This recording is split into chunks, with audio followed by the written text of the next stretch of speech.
What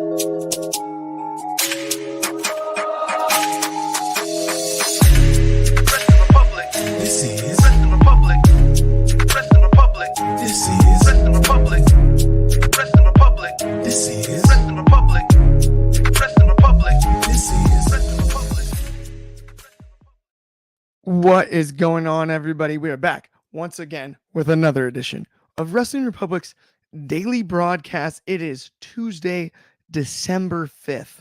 And first and foremost, I got to shout out my grandpa, Zach. He's the man. Had a little bit of a spill today. He's in the hospital, but he's going to be out this afternoon because he is a tailor and he's a legend. Shout out Grandpa Zach. But also, we've got Monday Night Raw to break down today, which I'm stoked about. We've got RC Tuesday on the way. I'm about to introduce my first co-host, but more importantly, wait till I introduce that second one. Chaos, host of Take It to the Table. Good to have you as always. How have you been on this fine Tuesday evening over there across the pond? Yes. What's good? Happy Tuesday, everybody. You know what that means. How it is here. Well, weather-wise, it is blitz as hell. I am actually insane wearing this short sleeve shirt, but we're here and we are here to talk about WWE Raw. As you said, Clark, huge shout out to the Gramps. Glad you're on demand and doing okay. And let's get straight to it in what I think was a very solid episode of Raw. Don't you think? Absolutely. I'm stoked to get into it, but I'm even more stoked. We've got a return here. I get he returned yesterday, but I'm just as excited as anyone about it. We're going to throw those wolves up. I've got the red and black on. I am ready because I got soul, but I'm not a soldier. I am stoked to have Soul back in the building on a Tuesday afternoon for me. How are you, Soul? Oh, you always know how to introduce and make me smile, Clarky boy. It's good to be back here. I was there maybe a return last night on the daily broadcast.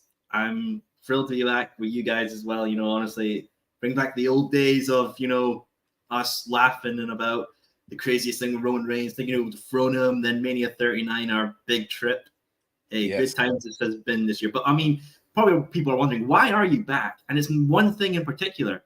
The Wrestling Republic end of the year rewards are coming up, and I need to get TK for Best Booker of the Year. So that is why I'm back to influence the votes. He's a lobbyist. He's a lobbyist too. You and 3 people are going to be voting for TK, so that's all good. And 6,000 Russian bots, so we're ready. And I love it. You and 6,000 Russian bots. Let's go. I'm just saying, I'm staying hydrated with good old Nestle's High Life water. Still better than the English tap. So Christine as always. Yeah. Couldn't agree more. I couldn't agree more. Oh, it's all time. So let's get right into it, though. Let's talk about Drew McIntyre and Sami Zayn. Dude, how good is Sami Zayn on the microphone? I mean, what do we like? And Drew is the man, and I love the way that Drew dominated this episode. He's dominated the last episode. We're really featuring Drew McIntyre in a way for the first time in a long time that I think not only we should, but he's being done some justice. And then you get Sami, who is absolutely sublime on the mic on the other side. I really, really loved this. And I'm not exactly sure how it factors into the world title picture, but I know it does. What were your thoughts on it, Chaos? I'm going to start with you. How did you feel about this segment? And then what do you think the direction is with Drew and Sami specifically? That's pretty much. I guess it's almost in the air, like in terms of what they're doing with Sami Zayn. Obviously, I think they are leading up to him getting the big one somewhere at some point later down in 2024. But right now, I think Drew has his sights set on Jay right now. Understandably, they've been teasing this or going back and forth. He was saying he was going to put him on the back burner, and obviously, Drew is more full heel mode more than ever right now. It's with Sami Zayn. The promo is good from both him and Drew. Kind of surprised that they started up with opening the show. I did love the little not too subtle dig at the CM Punk thing on what Drew said, saying like liars, hypocrites, all this stuff. You can leave the company, do all this kind of and then come back, and everyone's forgiven you. But we all know what he was alluding to.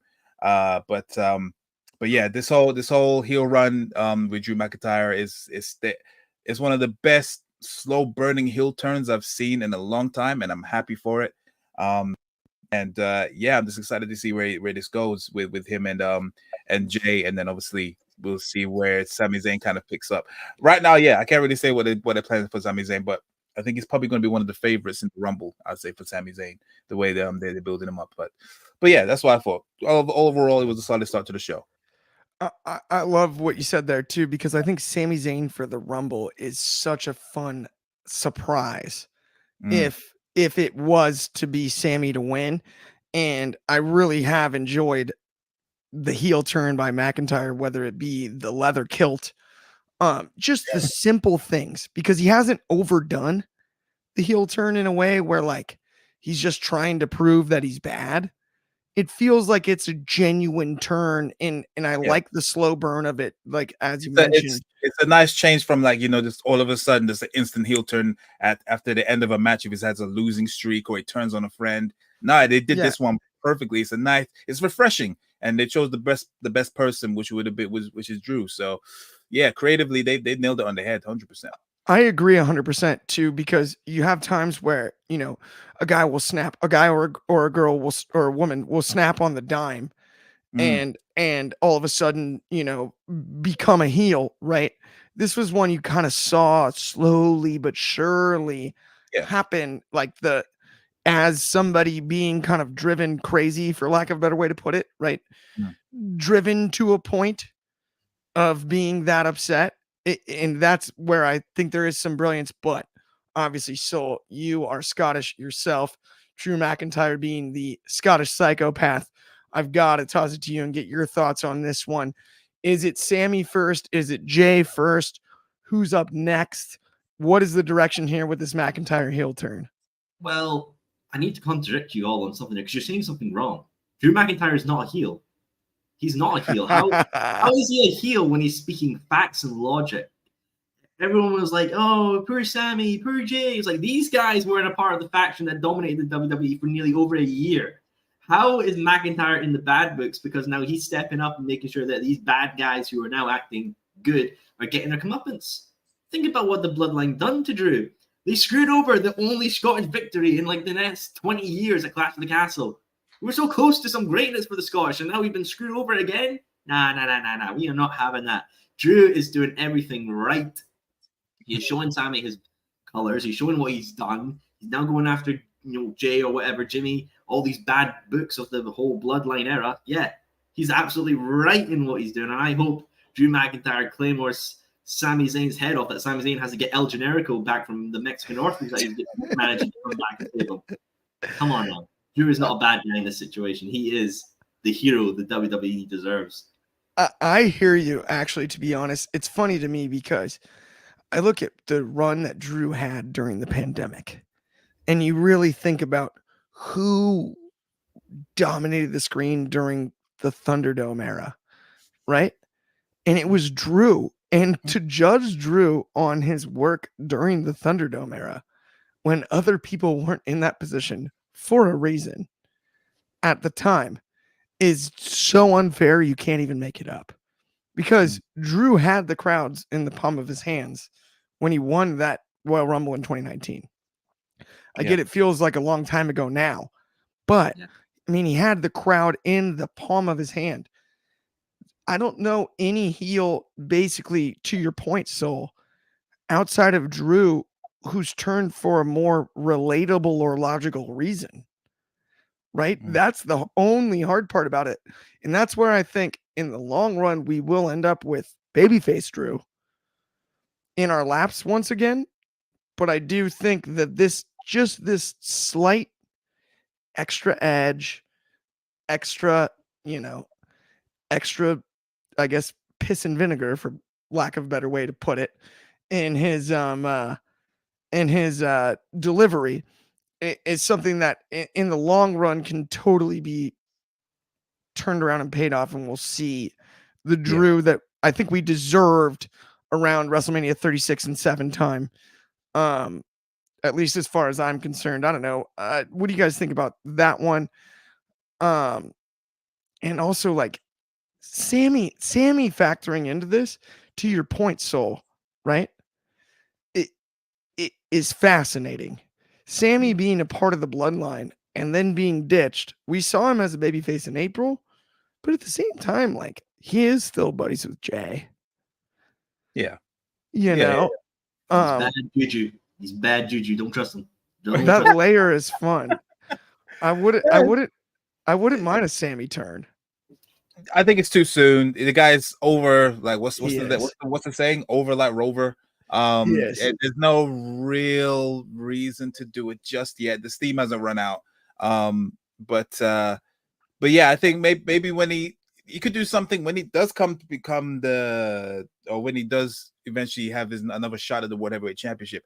I wouldn't mind seeing him do something like remember when Daniel Bryan did too when he won the title from AJ, where he was like still a heel, like he was a face, and then during the match he just completely just low blowed AJ. Turn. And then we got Planet Daniel Bryan. You know, that was one of the. So you want Planet Zane, just him coming out in like Captain Planet gear and just be like, yeah. I'll go Conspiracy Zane again. That was a fun. I still waiting for that documentary. That chaos makes a ton of sense because the conspiracy thing was never paid off, and it was such a great story. Everyone was actually into that. That was, in my eyes, the Kickstarter to him having the involvement with the bloodline was actually the conspiracy storyline that never got paid off. And if you somehow he finally does there's always been a conspiracy against me or against me, if we're going full Canada on that one. Yeah, that is to me the route that I would take this with Sammy.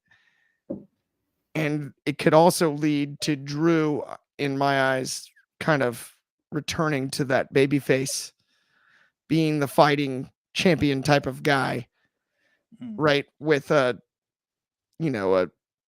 with Sami Zayn being the cheater, finger quotes, I guess, for lack of a better way to put it, you know?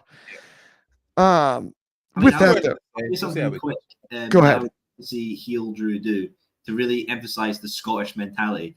I would love to see him win the United States Championship, bin it on Raw, and bring back the United Kingdom Championship.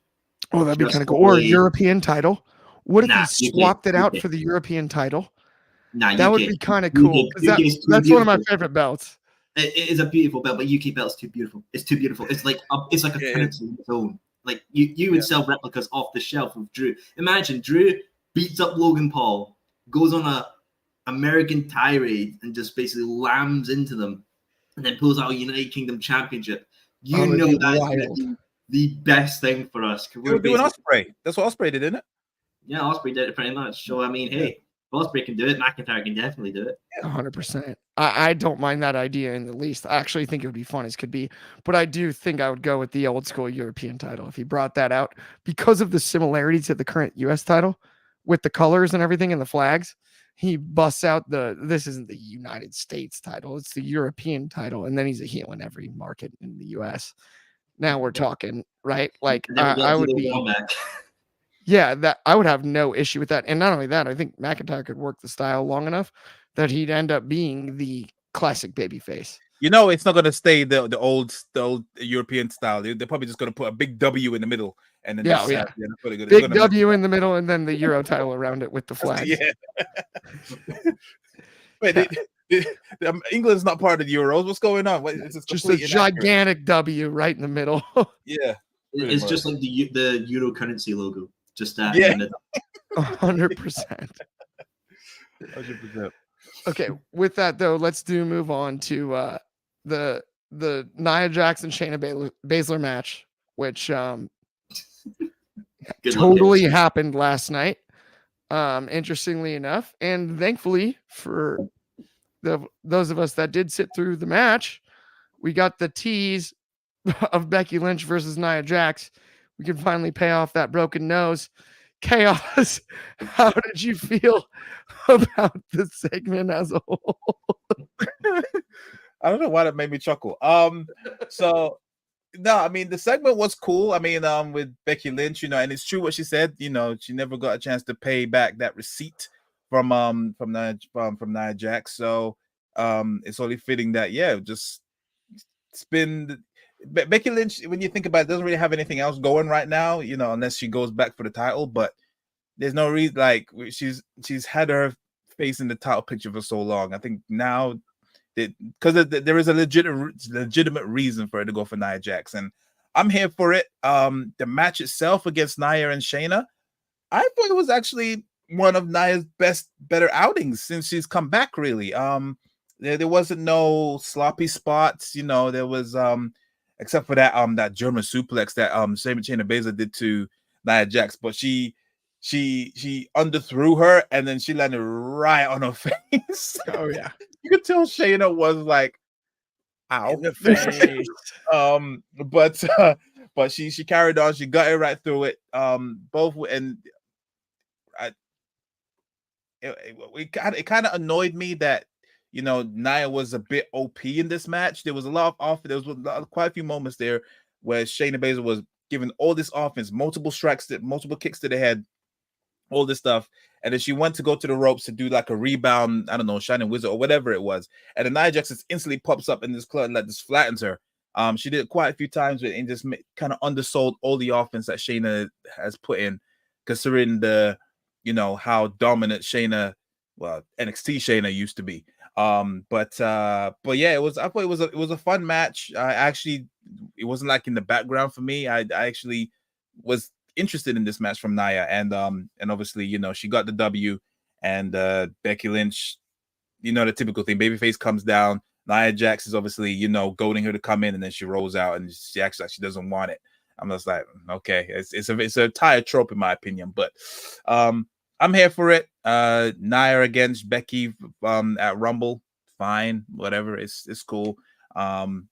Gives Becky something to tie her over until Mania. I hope she's not in the title picture at Mania. I'm sorry, but that's how I feel. She needs a lengthy break from all titles, in my opinion. Maybe go for the tag team titles. I wouldn't mind that. Her and Charlotte. Yeah, do that. I'm more inclined for that. But yeah, it was fun. It was cool. What you gonna say? I like that. I totally agree. Yeah. So what did you think about it too? Like, how did you feel about the match?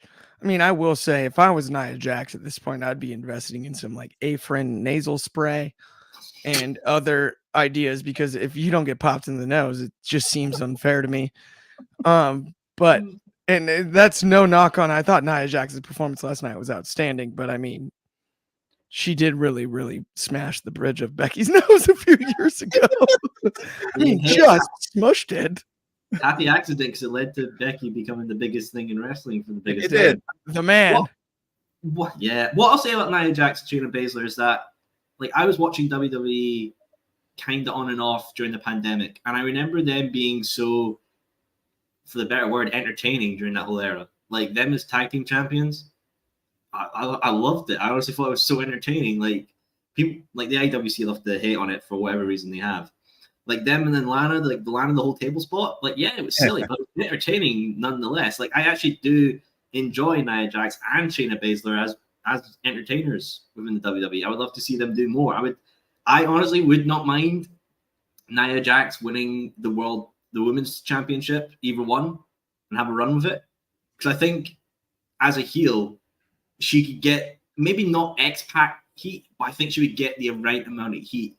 Being like that smuggy, like, yeah, I know you all hate me, but I'm proving it, and I'm doing something that you smelly marks could never do with your fake championship with the plastic stones in it. This is a 15-carat title that really does pay the bills, sort of thing. So honestly, I would not mind seeing in the future a championship run for Nia Jax. I am totally with you on that in like a way that I'm kind of shocked. And it's funny to me because my one real actual complaint about the match, I mean, as much as I've joked about it on this show since we've been here, my only real complaint is that they did not mention Nia Jax and Shayna Baszler on Nia's exit tour. We're the women's tag team champions for a long time. Dominant run. Yeah. For longer than we remember. And there was actually really 2 runs. It was 2 runs. Two runs, I think, total. Yeah. But I mean, like underutilized there. You have Nia versus her former partner. This is an easy story to tell. I still thought the match was actually fun, and I don't mind the Becky build. So I don't want to over complain, but it's not my favorite of all time. Now, No. speaking of complaints and not my favorite of all time, let's talk about DIY and Imperium. Oh So boy. DIY stands for do it yourself, right? Does it? I mean, doesn't it? That's I thought- I always thought it was- what I've known about DIY. Anytime somebody uses the DIY acronym, I view it as do it yourself. I don't I know just that say it as that's what it DY. stands for, but I didn't realize it was an acronym. I just thought it was DY. No. DIY. I think it's DIY, which is do it DIY. yourself. Oh, the more you know. Do you think someone said That's that? it's an old school American acronym there that gets used way too often. I think it's a silly one too in general. I love the tag team. I love Ciampa and I love Gargano. On NXT Imperium versus DIY. Sign me up. Sign me up. Tomorrow. On Raw, I think that they should be doing it themselves, unfortunately, as singles competitors, because I don't get it. I am lost. I didn't need to be reminded of why they're buddies or how they became partners, but I think the rest of the audience did. And when you have DIY not being booked as the threat that they were at one time that I've seen, feels a little bit insulting as far as like suspending disbelief and intelligence is concerned. Like, we watched them dominate the black and gold on NXT for so long. Same with Imperium at times too. And then we get to the main roster and it's either you're expected to remember the past, but it just doesn't, it feels like a big old nostalgia tour. In my eyes, that would be my only complaint. Was the match awesome? Yes, of course. You put these four in the ring, bell to bell, this was a tag team match to be written about without question. So I'm going to toss this one to you, though, because I know you've watched a lot of NXT. How did you feel about the DIY versus Imperium match? And where do you think these two teams go from here? Are they in the tag team title picture or are they not? That's a fair point. I mean, like, I have been rewatching a lot of NXT, and I think with NXT Black and Gold especially, I think my favorite NXT champions are either Adam Cole or Tommaso Ciampa. Like, I think Ciampa as the champion was a spectacle on itself. With this match, going back to this match, though, I think this match was stellar. It was great, awesome, no complaints about it. But I feel like with DIY, in the eyes of the casual WWE viewer, they're not special. They're probably not watched the whole NXT Black and Gold history, and they don't know the history about this team, why it's so special to the hardcore viewers. If you think about the casual viewer's standpoint of Gargano and Ciampa, Gargano is some guy who did a random return on a Raw, been used somewhat, and not really made his appearance known. He's not really gone for any title pictures, to my knowledge. He's really just been there.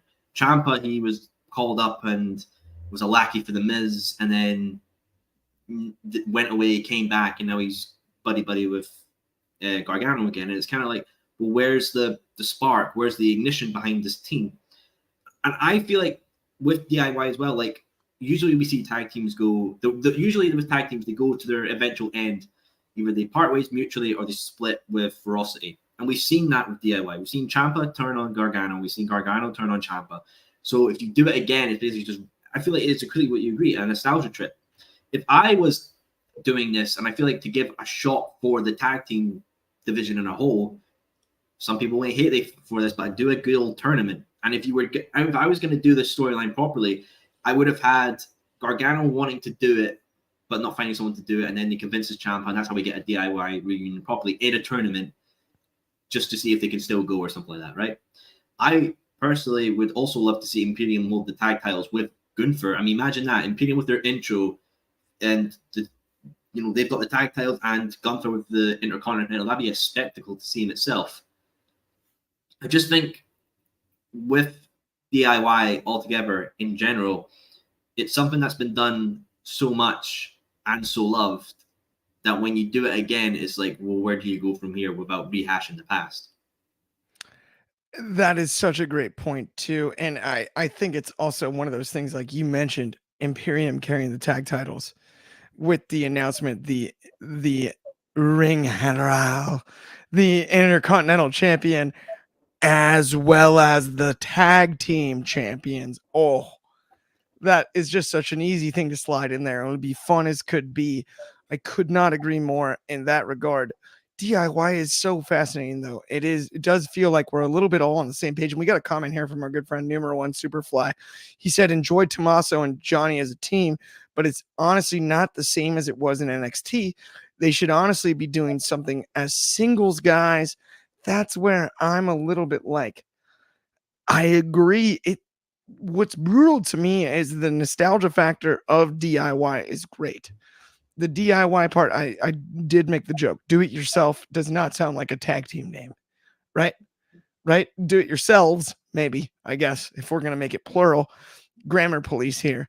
But it's non-traditional as a team. It is entirely nostalgia based, and we haven't leaned into any of that on the main roster.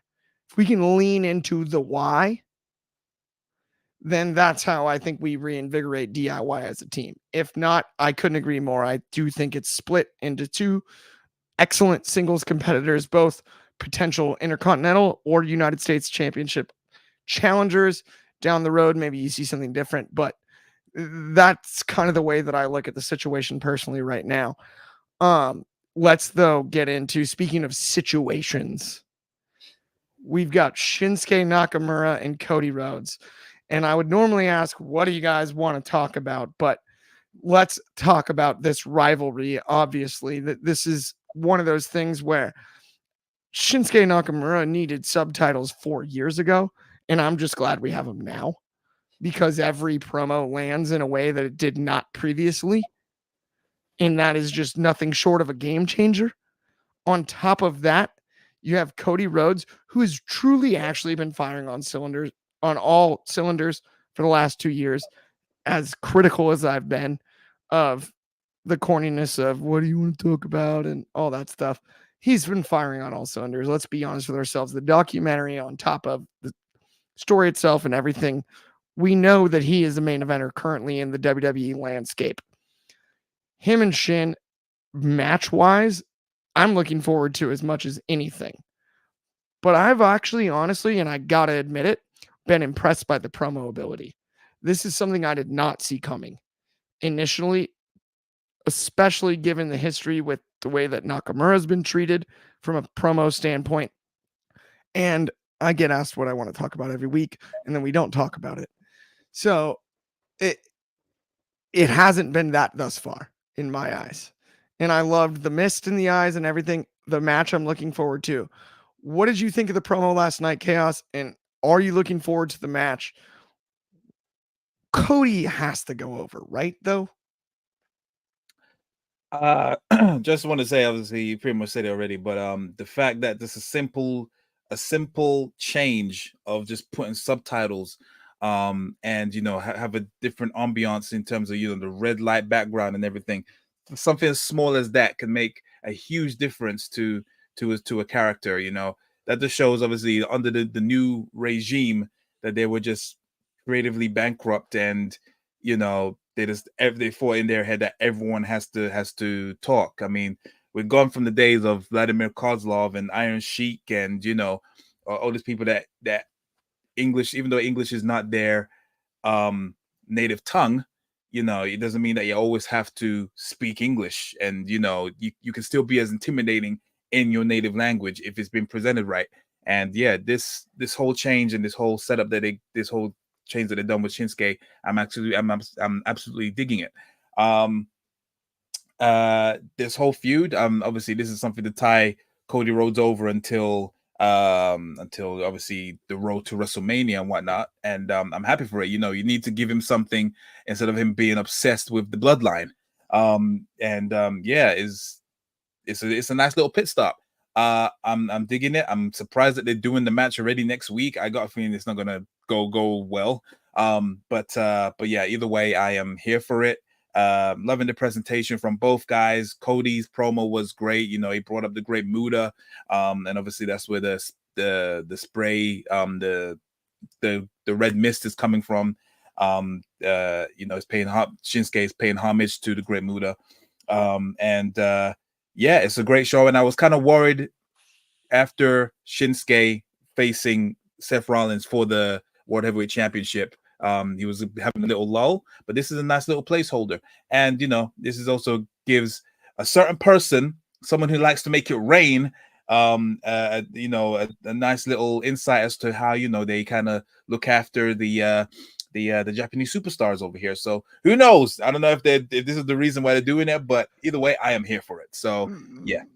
That is a great point you made there too, especially about the way that Shinsuke has been pushed the last, I want to say 3 months. Yeah. I would say is so fascinating. We spoke about the coin guy, the rain dude, the weatherman, as weatherman. That's gonna be his gimmick. And then if he goes to NXT, that's gonna be his gimmick. Don't put it in the ether. It'd be fascinating. I still think the weatherman's going to AEW, but that's just me personally, and I do understand where you're coming from. And it's a great call. With that though, let's move on. Let's talk about the women's division, tag team division. This one was interesting to me because we had 4 competitors who I respect immensely and felt paired. Like what? We had Natalya Neidhart and Tegan Nox for why? Against Katana Chance and Kaden Carter. All great talents. The match was fine. I had no issue with the match. But why? We have logical women's tag teams and pairings. Tegan Nox and Shotzi were as over as anyone when they were called up. And we've just broken that for why? I haven't been able to figure that out. Natalya still is immensely talented. Tegan Nox is as well. And then Chance and Carter are in my eyes, excellent. If we're going to reinvigorate the women's tag team division, let's put it on those two's back or something, right? Because you have 2 incredibly talented women that are a legitimate team. And I don't understand it. Soul, do you have some insight on this one? What do you think about the future of the women's tag team division, and how did you feel about the match last night? Oh, I think you're muted. I got you. You got it? There we go. No worries. It's late. I was working. That's why my eyesight's going finally. All good. Don't even worry. No, what I was saying is I just think there was no problem with the match. It was solid. It was fine. No problems at all with it. I think with WWE, they really just have the tag team belts for the sake of it. Honestly, they've done with the NXT tag team belts. They're gone. But why is someone like a tag team like Isla Dawn and Alba Fire not involved with this? Why are they an actual team not being involved with this? Why are they? It's Natalya who's basically an icon for the women's division in WWE, and Tegan Nox returned from this year, was it, or was it last year she returned? I can't remember on the top of my head, but I think that just shows that some of the returns Triple H has brought back have not been beneficial as they once were. Look at DIY, for example, Gargano not really being beneficial. Sorry, no offense. I honestly think within the next 2 years, we're going to see WWE bin those women's tag titles because I feel like they're honestly just there for something to chase for the women who are not being involved in big story feuds or championship opportunities. I don't want to be harsh or mean, but out of Natalya, out of those 3, who do you see being in a world title picture in the next year?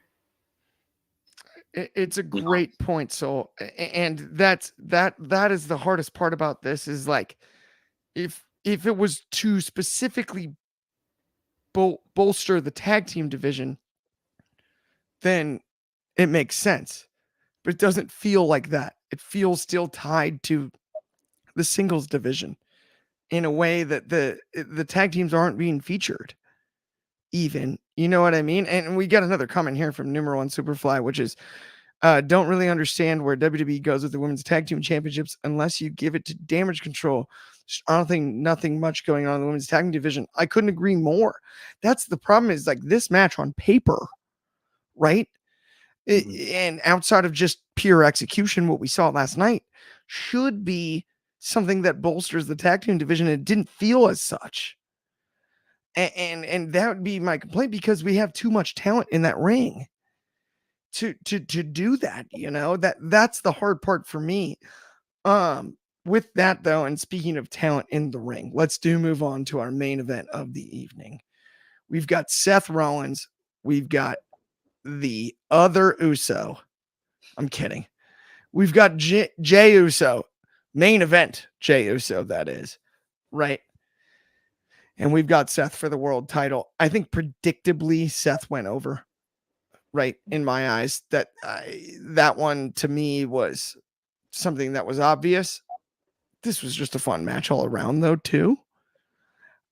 With everything going on with Sammy, with everything going on with Drew, with everything going on as far as, I've mentioned myself on this very show about one of my favorite things about what's going on in AEW with the Max storyline is it does feel like a lot of people are gunning for that title, which is something that I like to see in wrestling. And I think it's been a while, even, through Roman Reigns' run, where like there's the logical one challenger, but I like the idea of multiple gunning for it. Seth is starting to give us that feeling. You got Jay, you got Drew, you got Sammy, you got Cody, you got everybody that's sitting there on Raw, right? I mean, guess you had Orton for 6 days until he signed with SmackDown. But either way, you have multiple people gunning for it. I enjoyed the match. Who do you think is Seth Rollins' opponent at the Rumble is what I want to ask both of you. I'm going to toss it to you, Soul, first. Who do you think is Seth's opponent at the Rumble? Now, it's interesting because I said this yesterday when I returned to the Daily Let. I feel like at the Rumble, it's going to be Seth against somebody. Maybe Carmelo Hayes or like a Ben Fraser or something like that. Maybe... Here's what I said. Like I said, it could be anybody because I feel like at that point, that's where you have Damian Priest cash in, right? Damian Priest cash in at Seth at the Rumble, takes it. You have Finn Balor enter the Rumble, wins it. You get Damian Priest and Finn Balor at Mania. The dissolvement of Judgment Day happens there. That's what I would love to see happen at the Royal Rumble. And then leading into WrestleMania, you get Seth versus Punk. I mean, it works. 100%. I love the idea, Soul, too. Actually, that is brilliant. And for the destruction of the Judgment Day too. We got a comment too from Numero on Superfly once again with sad to see Yeet blurred on Jay's shirt. Couldn't agree more. That was sad to see. But well, Chaos. I bought my shirt, so I bought it from the Euro shop, so I've got that in my photo 1K. So it's gonna be pristine. Chaos, I gotta ask you though, who is your call to face Rollins at the Rumble? And what were your thoughts on the match last night? Well, the match itself was fun. I mean, Jey Uso has pretty much nailed main event matches on TV to a T. Like there's hardly been, if ever been, a bad. Him and Sami Zayn, they know how to do a main event on Raw or SmackDown. They just nail it. It's always been fun. And yeah, the chemistry between Seth and Jay is great. It was a nice fun match, and obviously you saw the weapon. The aftermath with Drew. Now he's got to set sights on Jay, so that's pretty much set for the Rumble. With Seth, the thing is, it's going to be very tricky for them to keep the interest between Seth and Punk interesting up until, because that's 4 months. Like it's going to be very tricky to keep the interest in there. So, and they've already, Seth has already done the groundwork already at Survivor Series. He knows that's going to be the next thing, and that's what everyone's looking forward to. That's what everyone's clamoring for. So I think they're going to do that at Royal Rumble, him against Punk. In my opinion, if it's not Mania, that will be the time that Damian Priest actually cashes in after the match. I think Punk is going to be his toughest challenge yet. He just about scrapes it, and then Damian Priest is going to do like take all the pickings, and then you could easily run like a triple threat match or whatever at Mania when it's Priest, Seth, and maybe someone from the Judgment Day, because I think that's going to implode soon. The little digs that Priest was doing backstage in the clubhouse, and the little segment with R-Truth, which was funny, but that's hell, by the way. But yeah, I think that's what they're gonna do. And then with Punk, there's talks about certain people. But yeah, you could run it back. Also, Punk and Seth at Mania. Why not? Why not? If you can keep it going up until then why not? But yeah, I think Punk is gonna be Seth's opponent at Rumble. I love what you just laid out there, and I actually think to even just spitball upon that, you look at the idea of Punk and Rollins putting on an absolute drag out banger, and then the cash in happens. And to Soul's earlier point about the Rumble, now Balor wins the Rumble. We can tell the Cody Roman story on the other side, SmackDown. But now the Raw title, you mentioned 3-way. How about 4-way? How about you have Balor, Rollins, Priest, CM Punk in Philly? Whether it's the main event or the curtain jerker for one of the 2 nights, that is nothing short of delightful. I don't think I'd have an issue with that in the least, especially if the story's told properly. I have no issue with, and not only that, you look at Punk's age, he can hit the spots, he can do all that, but it's not having to navigate a 26, 25, 35, 31 minute match on the main card, one-on-one with someone. It's a 4-way in the sense of you're going to get a little bit of each. I think that might be the direction that I would take this if I could personally. And it leaves the avenue for that between the Rumble and Mania area for Cody to actually finish that story. Yeah.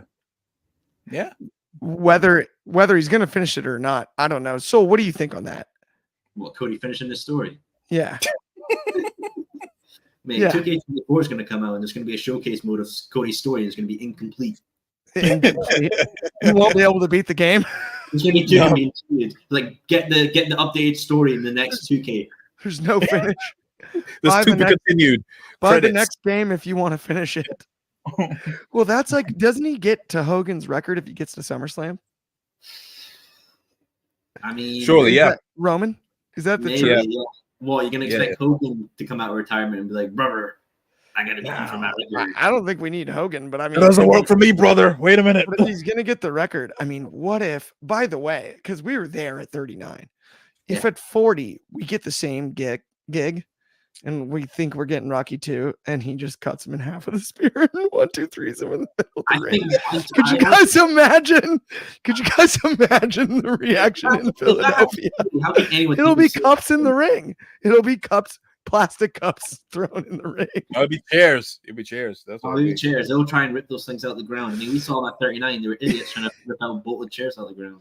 If they pulled the trigger, if WWE pulled the trigger on Roman retains and they get him to the record, and it's Cody again, that'd be very stupid. I mean, like people were mad on WrestleMania 39, but then eventually they'll be like, okay, fine, we'll wait till then. We'll give you another year, fine. But if they do it again people will be like, I'm out, I'm done. You're jumping the shark.